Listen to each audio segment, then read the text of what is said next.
سلام بچه‌ها، با من آماده شید بریم مهمونی. برای میگه فقط یه ضد آفتاب یه بالالت میزنم.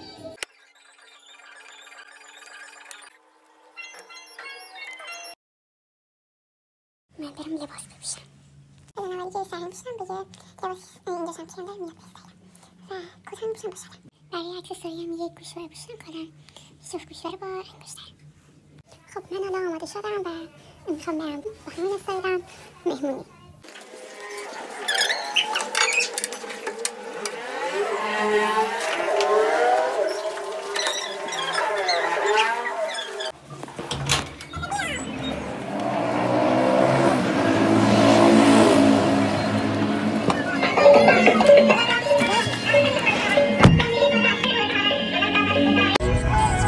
نمیخوام که به دست بزنم همین فردنش بعد بندازن لاشه بیشونه تا در خونه بشینن باز خودشون دست بزنن.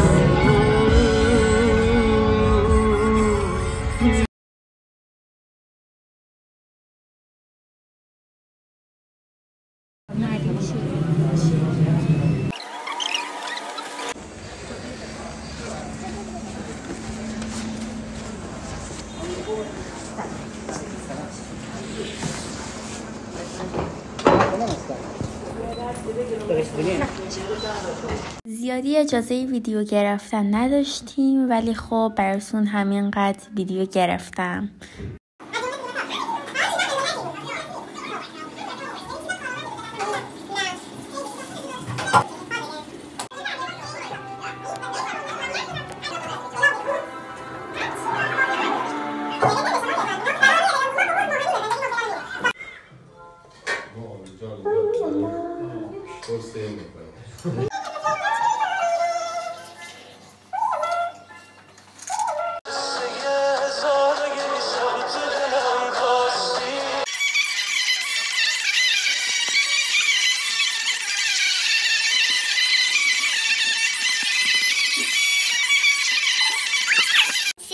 امشب به احتمال زیاد بمونیم اینجا، خیلی ذوق دارم.